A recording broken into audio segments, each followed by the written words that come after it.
সাহেব পালোয়ান, তোমার মন মেজাজ খারাপ কেন? এত মুখটা এরকম করে দাঁড়িয়ে আছো কেন? এক সময় এইটা তোমার ঝিল ছিল, এখন তুমি কি চিন্তা করছো? সবাই এই ঝিলের কাহিনী একটু বলো, সবাই শুনতে যাচ্ছে। সবাই শুনবে? হ্যাঁ, শুনতে যাচ্ছে।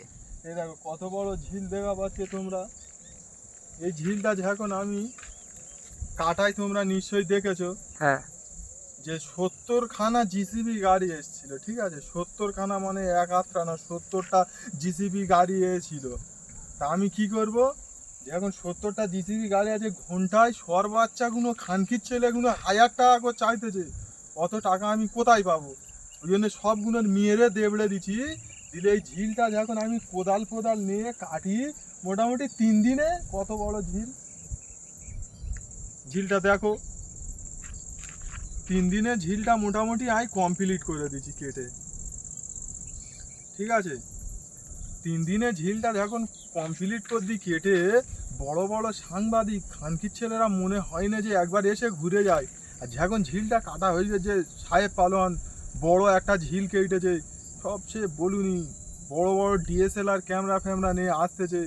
যখন সরকারতে আমার গোলায় একটা লেভেল দিয়েছে, সেই লেভেলটা আমার পছন্দ হয় না বলে আমার কুকুরের দিয়ে দিছি। কুকুরটার নাম হচ্ছে গিয়ে রকি, এখানেও আছে, সবাই দেখবে, পরবর্তী ভিডিও দেখাবো। তাই এই বিষয় হচ্ছে কার, এই ঝিলটা যখন কাটায় একটা খুব বড় পাথর পড়েছিল। সেই পাথরটা তোলার জন্য আর একবার জিসিবি ডেকেছিলাম। সে বলে এই পাথরটা তুলতে গেলে 10,000 টাকা দিতে হবে। তারও মানে মেরে তেইরে দিছি। দিয়ে লাস্টে কী করে, বড় পাথর পড়েছে, শাবল ফাবল নিয়ে পাথরটা চেয়েছি, ঝাও কেনাম কুঁইতে কাঁইতে মোটামুটি ঝিলটা কাঁধে তুলিস, ঝিলের পাথরটা কাঁধের ওপরে তুলেছি।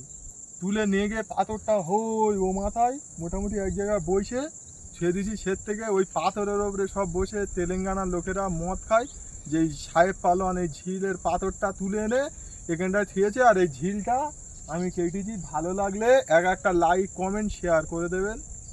ওকে, থ্যাংক ইউ বলার জন্য, ধন্যবাদ।